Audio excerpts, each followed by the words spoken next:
हम बात करेंगे पीकेएच वेंचर्स लिमिटेड आईपीओ के बारे में। ठीक है, ये आईपीओ भी मार्केट में आया हुआ है और इसके बारे में बात करेंगे कि ये मौका है या धोखा है। क्या ये आपके पैसे को 2x 3x करके दे सकता है? ठीक है, और इसकी फाइनेंशियल स्टेटमेंट क्या है और हम इसका लॉट कितना खरीद सकते हैं और एक लॉट कितने का पड़ेगा, सब कुछ हम बात करेंगे, इसलिए वीडियो को एंड तक जरूर देखिए।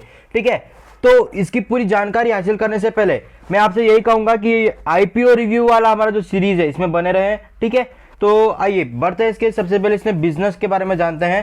ठीक है, तो ये जो पीकेएच वेंचर्स आईपीओ है इसका जो बिजनेस मेनली चलता है वो बताऊंगा, उसके बाद हम आगे बढ़ते हैं।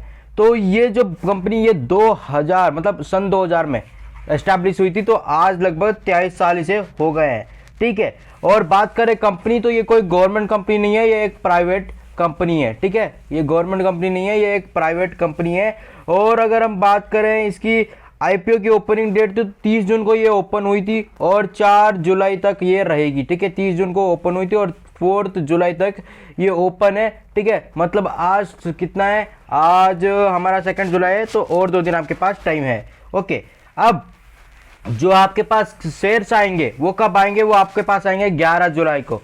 11 जुलाई को आपने जो भी खरीद रखे होंगे आईपीओ से, वो शेयर आपके पोर्टफोलियो में क्रेडिट किए जाएंगे। ठीक है, साथ ही में अगर हम बात करें इसकी फेस वैल्यू की, तो 5 रुपीज पर शेयर है। ठीक है, फेस वैल्यू की बात कर रहा हूं मैं। और लॉट साइज की बात करें तो वो मैं आपकी समझाऊंगा उसे।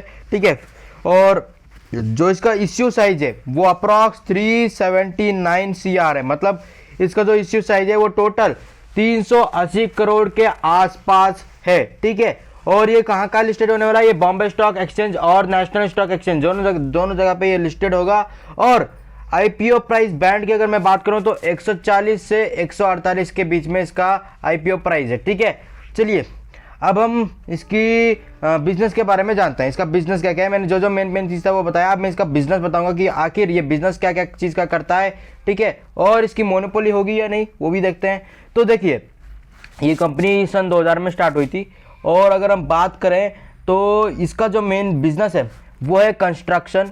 ठीक है, कंस्ट्रक्शन का बिजनेस है और उसके बाद हॉस्पिटैलिटी। ठीक है, हॉस्पिटैलिटी का बिजनेस है और कंस्ट्रक्शन डेवलपमेंट का बिजनेस है। साथ ही में इसके बिजनेस जो है एक इसका जो मेन हेल्पिंग करने वाला बिजनेस है। ठीक है, मतलब इसका हेल्प करने वाला एक कंपनी है जो कि एक गरुड़ा कंस्ट्रक्शन। ठीक है, तो ये इसकी हेल्प करता है। ठीक है, तो ये हेल्पिंग एक कंपनी है इसका।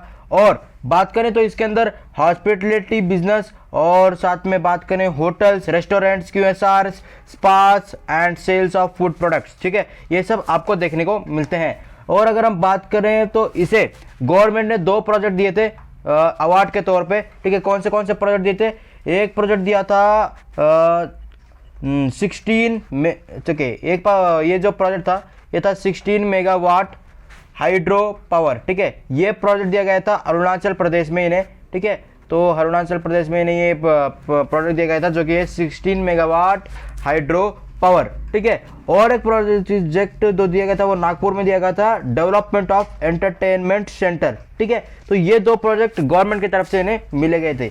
और अगर हम बात करें तो इसकी जो कंस्ट्रक्शन ऑर्डर बुक स्टैंड करता है वो है 468 करोड़ के आसपास, जो कि 15 मार्च 2023 का है। ठीक है, और अगर आप बात करें तो इसके दूसरे बिजनेस के बारे में, तो इसके कुछ रेस्टोरेंट्स है जैसे Golden Chariot, Balaji, Zebra Crossing, Hardee's Burger, Mumbai Salsa and Juvana Resort and Spa. तो ये इसके कुछ रेस्टोरेंट जो ये साइड बिजनेस आप चलाता है, आप ऐसा समझ सकते हैं। अब बात करते हैं इसकी लॉट साइज की, तो इसका लॉट साइज क्या है, देखिए अगर आप रिटेल है तो आप मिनिमम 1 लॉट लेना पड़ेगा, जो कि 1 लॉट आपको पड़ेगा 100 का। मतलब आप देखेंगे तो आपको 1 लॉट साइज मतलब 100 शेयर आपको मिनिमम खरीदने पड़ेंगे। ठीक है, 100 शेयर खरीद रहे तो आपको यहाँ पड़ रहा है 14,800 रुपया। ठीक है, 100 शेयर का आपको पड़ेगा 14,800 रुपया। तो आप इसे डिवाइड करो तो यह आपको 148 रुपये पर शेयर के हिसाब से मिल रहा है। ठीक है, तो आईपीओ का वही प्राइस है कि 140 से 148 के बीच में। और रिटेल कर मैक्सिमम अगर आप खरीद सकते हैं तो वो है 13 लॉट, जो कि 1300 शेयर होते हैं। ठीक है, 1,92,400। ठीक है, तो 1300 शेयर में आपको इतने पड़ेंगे, तो इसमें भी 148 रुपये आपको लग रहा है। ठीक है, अब एसएसएनआई मिनिमम खरीदेगा 14 लॉट, जो कि 1400 शेयर का होगा। मैक्सिमम वो 6700 शेयर खरीद सकता है, ठीक है। BHNI मैक्सिमम 6800 शेयर खरीद सकता है। आपको क्लियर है? तो चलिए अब इसकी रेवेन्यू के बारे में बात करते हैं। तो इसकी रेवेन्यू कितने कितने इसने जनरेट किए हैं, तो अगर आप देखोगे फाइनेंशियल ईयर 2020 में, ठीक है, इसने 165 करोड़ का रेवेन्यू हासिल किया था, मतलब इसने 165 करोड़ का रेवेन्यू बनाया था, जिसमें से इसका प्रॉफिट सीधा सीधा 14 करोड़ का है, जो कि नेट प्रॉफिट 14 करोड़ का है, ठीक है। 2021 में इसने 241 करोड़ का रेवेन्यू बनाया, जिसमें से 30.5 करोड़ इसका नेट प्रॉफिट है, ठीक है। 2022 में 199 CR का इसने रेवेन्यू जनरेट किया और 40.5 करोड़ का इसका नेट प्रॉफिट है।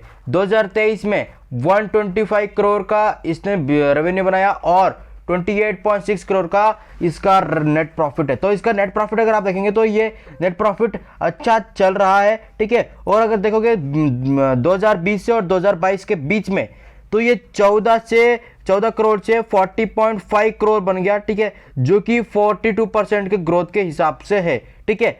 और कि भी इसके बारे में आप पढ़ सकते हैं जब आप इसका IPO डिटेल्स देखेंगे, ठीक है। तो ये मौका या धोखा है तो आपको खुद डिसाइड करना है, ओके। अब मैं इतना कह सकता हूं कि इसका बिजनेस थोड़ा बहुत अच्छा लग रहा है, ठीक है, बट अगेन वही बात हो जाती है कि आप अपने रिस्क पे करें, ठीक है। आशा करता हूं आज का ये IPO आपको समझ में आया होगा। कुछ भी डाउट है तो जरूर मुझसे पूछिए। मिलते हैं अगले वीडियो में।